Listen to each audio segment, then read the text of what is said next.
Merit में आने वाले जो लोग थे वो लोग भी अब बहाली से वंचित हो सकते हैं। बहाली क्योंकि अब नियमावली के आधार पर, मेरिट का रैंक का अब कोई वैल्यू नहीं। ऐसी खबरें मैं आपको सारी चीज़ों से 1 बाय 1 रूबरू करवाऊंगा और कई ऐसे महत्वपूर्ण पॉइंट होंगे जो कि उस पर डिस्कशन बेहद ज़रूरी है। इसलिए आप लोगों का साथ, भले आप चैनल को सब्सक्राइब करें या ना करें, लेकिन ये वीडियो को अंत तक जरूर देखिएगा क्योंकि बहुत इंपॉर्टेंट होने वाला है ये वीडियो। कई महत्वपूर्ण बातें इसमें आपको शेयर की जाएंगी और आपके लिए जानना बेहद आवश्यक है। कल रात भर जानकारी इकट्ठा करने के बाद जो जानकारी हाथ लगी है वो यह लगी है कि गवर्नमेंट की नीति जो है, गवर्नमेंट की अब जो नीयत है, जो मंशा है, वो इस बहाली को पंचवर्षीय योजना बनाने की है। मेरिट में आने वाले लोग आप खुश ना हो, आपके साथ भी कोई अच्छा नहीं होने वाला है। बहाली अब आपके मेरिट के रैंक की कोई वैल्यू नहीं रह जाएगी। मैं बताऊंगा कैसे। ऐसा नहीं कि जो मेरिट में अब नंबर 1 पे है या नंबर 500 पे है तो उनकी बहाली पहले हो जाएगी, अब नॉट इन मेरिट लिस्ट वालों की बहाली बाद में होगी। ऐसा नहीं, दोनों बराबर, दोनों को सेम कंडीशन से अब जूझना पड़ेगा। जिस प्रकार से 2011 वाले अभी तक फॉर्म भरते आए हैं, अप्लाई करते आए हैं, ये कहानी ख़त्म हो गया। सीटें हैं 37,000, कैंडिडेट पास हुए हैं 70,000। गवर्नमेंट सभी को जो नौकरी एक बार अब नहीं दे सकती है। अब नौकरी मिलेगी आपको एकेडमिक मार्क्स के आधार पर, नियमावली के आधार पर। कैसे इस सभी बातों को लेकर के परेशानियां उत्पन्न हो रही हैं और ये कैसे अब 5 साल 7 साल वाला खेल बनते जा रहा है, सारी चीज़ों को मैं 1 बाय 1 आपको बताता हूँ। इस वीडियो में बस बने रहिएगा। सबसे पहले आप देखिए कि ये तो कल जो नेता प्रतिपक्ष से मिलने का हुआ अभ्यर्थियों का, वो सारा सीन इसमें चल रहा है। तो बिना वक्त गवाए मैं डायरेक्ट मुद्दे पे आता हूँ। ये तो कल की बातें हो गई और कि जो कमेटी बनी थी वो कमेटी का क्या रिपोर्ट है, फैसला क्या है, ये सारी चीज़ें आप लोग जानते हैं। जन अधिकार पार्टी के और साथ ही साथ आरजेडी से हो, कांग्रेस के हो, सारे लोगों का समर्थन प्राप्त हुआ। लेकिन मुख्य मुद्दा दोस्तों, ये कुछ 7-8 पॉइंट मैंने लिखे हैं, इस पर डिस्कशन होगा। और उसके पहले आप यहाँ पर देखेंगे कि सफल होने वाले के सर्टिफिकेट से हट सकता है मेरिट लिस्ट का जिक्र। मेरिट लिस्ट यानी कि जो नॉट इन मेरिट लिस्ट है या मेरिट लिस्ट है वो अब हटेगा। अब आप यहाँ पर थोड़ा सा आइए और यहाँ पर देखिए कि राज्य में 7वें चरण के माध्यमिक उच्च माध्यमिक शिक्षकों की नियुक्ति नियोजन नियमावली के प्रावधानों के तहत पूर्व से निर्धारित प्रक्रिया के तहत उनकी शैक्षणिक प्रशैक्षणिक अर्हता के मुताबिक मिलने वाले अंकों के आधार पर बनी मेघा सूची के मुताबिक हो सकती है। और संभव है कि एसटीटी 2019 के परिणाम के तहत जारी मेघा सूची का बहुत मायने न रहे। साथ ही 7वें चरण की नियुक्ति में एसटीटी 2011 के उत्तीर्ण अभ्यर्थियों को भी अपनी दावेदारी पेश करने का अवसर मिले। दोस्तों, इस खबर का मतलब क्या हुआ? खबर का मतलब यह हुआ, समझने वाले लोग कई तरह से समझेंगे, आप बिल्कुल आंख बंद करके कान खोल करके समझ लीजिए कि जो मेरिट लिस्ट बना हुआ था अभी विभाग की तरफ से, बोर्ड की तरफ से जो जारी किया गया, जिसमें कई लोग मेरिट में आ गए थे, कई लोग बाहर हो गए थे, दोनों अब क्वालिफाई हैं। केवल कोई मेरिट नहीं रहा, कोई रैंक नहीं रहा इस खबर के अकॉर्डिंग। अब जिस प्रकार से पूर्व में नियोजन इकाई के माध्यम से आपको नियोजन होते आया है आपके एकेडमिक मार्क्स के बेसिस पर, अब वो एकेडमिक मार्क्स के बेसिस पर आपका नियोजन होगा। आप एक क्वालिफाई बंदे हैं। जो मेरिट में 75 नंबर वाले भी अब क्वालिफाई हो गए, 140 वाले भी अब क्वालिफाई हो गए। अब धीरे धीरे एकेडमिक मार्क्स, ये मार्क्स का अब कोई वैल्यू नहीं अकॉर्डिंग टू दिस स्टेटमेंट। अब क्या होगा कि आपके एकेडमिक में क्या मार्क्स है, उस मार्क्स के आधार पे आपकी बहाली होगी। ऐसा क्यों हो गया? क्योंकि बिहार बोर्ड ने 21 जून को जो रिजल्ट जारी किया, मंगलवार को कमेटी गठित किया, उनकी अनुशंसाओं पर अब यह सब कुछ निर्भर है। और जो खबरें यहाँ पर प्रकाशित हुई हैं वो इसी तरीके से प्रकाशित नहीं हुई हैं। इस खबर के पीछे का लॉजिक समझिए। कल से ही ये बातें निकल करके आ रही थी और आप लोग खुद ये समझदार हैं कि 37,000 लगभग कुछ सीटें हैं और कैंडिडेट ऑब्वियस है कि 70,000 के आसपास या 80,000 के आसपास या 60,000 के आसपास पास कर गए हैं, सीटों से अधिक पास कर गए हैं। अगर तभी ना ये लोग या तो कोई गड़बड़ झाड़ा बीच में हुआ है और नहीं तो कैंडिडेट सीट से बहुत ज़्यादा पास कर गए हैं। तो अब गवर्नमेंट के पास अपनी गलतियों को सुधारने का सिर्फ और सिर्फ यही उपाय है कि गवर्नमेंट मेरिट लिस्ट का जिक्र अब हटा दे और वो केवल जिस प्रकार से बहाली अभी पूर्व में होती आई है उसी प्रकार से बहाली को पूरा करे।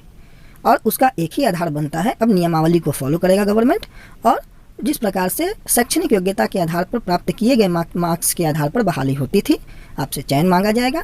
आप अपने एकेडमिक मार्क्स के आधार पर, जिनका एकेडमिक मार्क्स ऊपर रहेगा उनकी बहाली पहले होगी। अब सपोज कीजिए कि मेरिट में जो पहले नंबर पर जो कैंडिडेट थे उनकी अगर एकेडमिक मार्क्स कम होगी तो वो पीछे हो जाएंगे। नॉट इन मेरिट लिस्ट वाले के एकेडमिक मार्क्स ज़्यादा होंगे, वो आगे हो जाएंगे। 2011 वालों का एकेडमिक मार्क्स ज़्यादा होगा। ये सारा खिचड़ी बन गया अब। और मेरिट लिस्ट में आने वाले लोग आप भी साथ हो जाइए। अब गवर्नमेंट क्या कर रही है या क्या कर सकती है इसका अंदाज़ा अब आप लोगों को भी लगता होगा। अब क्या है कि आप अगर ये सोचेगा कि कैंडिडेट मेरिट लिस्ट वाले और नॉट मेरिट लिस्ट वाले दोनों एक दूसरे के दुश्मन हैं, ऐसा नहीं है। एक प्लेटफॉर्म पर आकर के अपनी बात को कोशिश कीजिए कि अब किस प्रकार से आगे बढ़ाया जाए। दरअसल 21 जून को जिस प्रकार से ये सब कुछ फिर भी यहाँ पर देखिए लिखा हुआ है कि अनुशंसाओं पर निर्भर है। और कोई भी कमेटी गवर्नमेंट की अनुशंसा या विभाग की अनुशंसा के खिलाफ क्या रिपोर्ट सौंपेगी आप लोग भली भांति समझते हैं। शिक्षा लेदर जिस प्रकार से बिहार बोर्ड की हो रखी है, गवर्नमेंट की हो रही है, उससे बचने का उपाय गवर्नमेंट जरूर ढूंढेगी। कल के मंत्री के बयानों से लेकर बयानों से भी जो है आप स्पष्ट हो चुके होंगे कि अब फिर लाखों लाख अभ्यर्थी पास होंगे और सभी आराम से आने वाले 10 वर्षों तक अपनी नियुक्ति का इंतजार करते रहेंगे। धीरे धीरे उनकी नियुक्ति होती रहेगी। चलिए, ये तो हो गई एक बात। अब शिक्षा विभाग इस पे आगे जल्द निर्णय लेगा और उम्मीद है कि निर्णय आपको आने वाले आज शाम तक कोई ना कोई अधिसूचना जारी हो जानी चाहिए।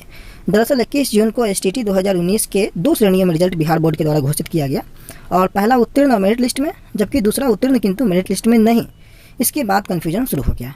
अब शिक्षा विभाग ने आरंभ में ही रिक्त पदों के मुताबिक परिणाम निकालने की घोषणा की थी। 12 विषयों का परिणाम घोषित करते हुए शिक्षा मंत्री ने कहा था कि जो उत्तीर्ण हुए हैं 7वें चरण की सबकी बहाली 7वें चरण में तय है। हालांकि इसी बीच NCT ने TET STET की मान्यता को जो है वो जीवन पर्यंत कर दिया और इससे परिस्थितियां बदल गई। ये NCT का मुद्दा हमारे नोटिफिकेशन के बाद का है और NCT को लेकर के बस बचने का एक उपाय है, वैलिड फॉर लाइफ टाइम है, 2011 वालों के लिए है। आप उनको अलग से सीट दे करके बहाल कर सकते थे, खैर अलग बात है।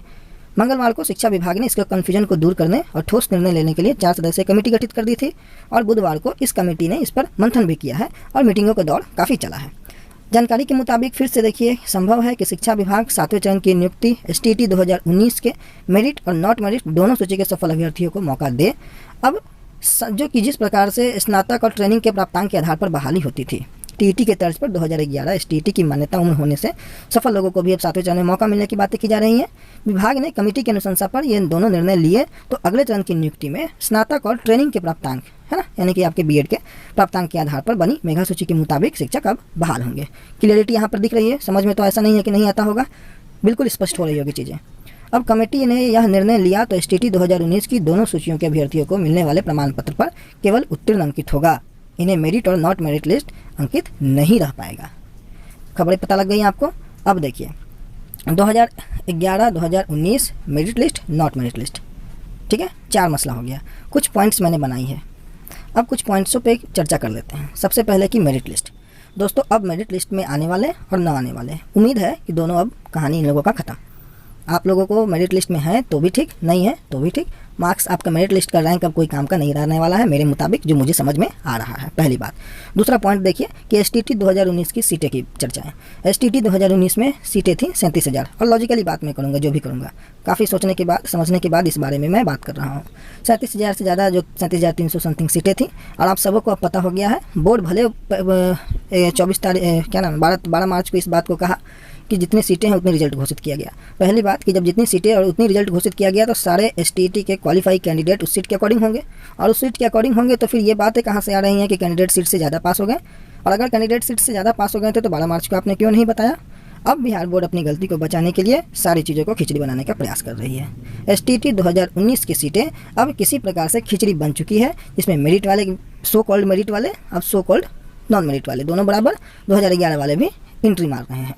लेकिन ये कहीं ना कहीं गलत होगा, इस पे आगे चर्चाएं की जाएंगी, इसको लेकर के अभी आप निश्चिंत रहेंगे, ऐसा नहीं होने दिया जाएगा, कोशिश पूरा किया जाएगा। नॉट इन मेरिट लिस्ट वालों का मसला कि मेरिट लिस्ट में नहीं है, तो उनका मसला तो गवर्नमेंट अपने हिसाब से सॉल्व कर चुकी है कि अब आप लोग दोनों बराबर हो गए हैं। अब आप लोग आराम से नियोजन के माध्यम से अपनी बहाली का इंतजार करें। हो सकता है किन्हीं की बहाली 2 वर्षों में हो, किन्हीं की बहाली 5 वर्षों में हो, समझ रहे हैं। STT की ही मैं बात कर रहा हूँ, 2011 की भी मैं बात नहीं कर रहा हूँ। STT में जो मेरिट लिस्ट में थे, नॉट मेरिट लिस्ट में थे, लग तो यही रहा है ना कि कैंडिडेट जिस प्रकार से 90% कैंडिडेट बाहर हैं, अगर आप 37,000 पदों पे कैसे बहाल कर लीजिएगा। 37,000 कैंडिडेट तो ऑलरेडी क्वालिफाई हैं, वो कौन कैंडिडेट हैं? अगर वो STT 2019 के कैंडिडेट हैं तो मतलब कि रिजल्ट सीट से ज़्यादा हो गया, कैंडिडेट 70,000 80,000 पास किए, आप कैसे उनको बहाल कर पाइएगा उस पर। ये फार्मूला गवर्नमेंट इसलिए लगाना चाह रही है क्योंकि सारे लोगों को धीरे धीरे करके फिर पंचवर्षीय योजना के तहत उनकी बहाली करते रहें, अपने जो गलती है उस गलती को गवर्नमेंट छिपा सके। पहली बात, अगर सीट के अकॉर्डिंग रिजल्ट था तो फिर 37,000 सीटों पर छेड़छाड़ क्यों, गवर्नमेंट नोटिफिकेशन से इतर पितर क्यों जाएगी। तो बहुत सारी बातें हैं, उस पर आगे चर्चाएं होंगी। लेकिन चौथा नंबर पॉइंट देखिए आप, 2011 वाले कैंडिडेट।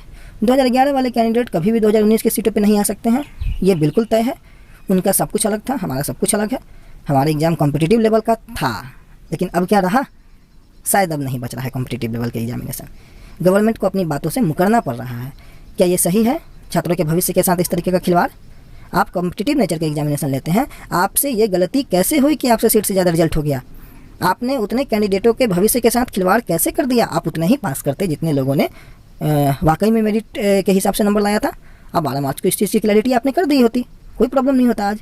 तो यहाँ पर अब 2011 वाले शामिल भी करने का गवर्नमेंट बात कर रही है, तो इसमें भी एक लोचा उत्पन्न हो सकता है, मामला फिर से फंस सकता है, डिले हो सकता है। समझ रहे हैं आप बात को। पांचवा है कि वैलिडिटी वाला इशू की लाइफ टाइम हो गया।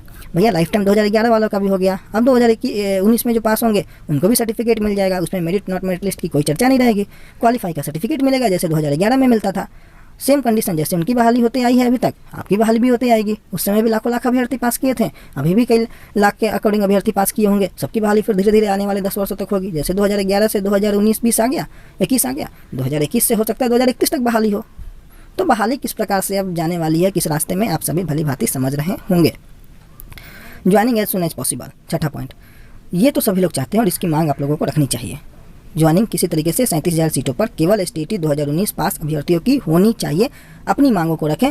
ये विभाग की गलती है, सरकार की गलती है कि उन्होंने ज़्यादा रिजल्ट, कम रिजल्ट, कैसे क्या, ये उनका काम है जवाब देने का। अपने का यही एक फंडा कि जितने लोग क्वालिफाई हैं सबकी नौकरी एसटीईटी 2019 की सीटों पर तत्काल हो। सातवां पॉइंट है एज फैक्टर। गवर्नमेंट ने ये कह दिया कि सर्टिफिकेट देंगे, आने वाले चरण में आपकी बहाली धीरे धीरे होती रहेगी। जिसका एज अंतिम पायदान पर है, क्या वो बाहर, उसकी क्या गलती थी, इस पर कौन बात करेगा? वो अपने एज को कहाँ से बढ़ा करके ले आएंगे? अगर उनकी मार्क्स अगर मान लो एकेडमिक मार्क्स के आधार पर होने लगे और एकेडमिक मार्क्स अगर कम हो तब तो वो बाहर 5 साल इंतजार करना पड़ा, 5 साल में उनकी एज खत्म। इस पर भी सरकार को जवाब देना होगा। कई बिंदुओं को मैंने उठाने का प्रयास किया, मैंने कोशिश किया कि जो भी सिनेरियो घटित हो रहा है ये व्यापम पार्ट 2 की तरफ ना चला जाए, क्योंकि प्रतीत तो वही हो रहा है। और व्यापम पार्ट 2 में कितने लोग किरदार में थे, हिस्सेदार में थे, आप सभी समझ रहे हैं, बताने की कोई आवश्यकता नहीं है। तो इस वीडियो को इतना शेयर करें ताकि सभी लोग इस कन्फ्यूजन के माहौल से जो है वो निकल सकें और चीज़ें स्पष्ट हो सकें। कई लोगों के माध्यम से कई सवाल पूछे जा रहे हैं, मैं आने वाले समय पे उस पर चर्चाएं करूंगा, लेकिन ये वीडियो मुख्य रूप से STET, merit list, not merit list और बहाली को लेकर के ये चर्चाएं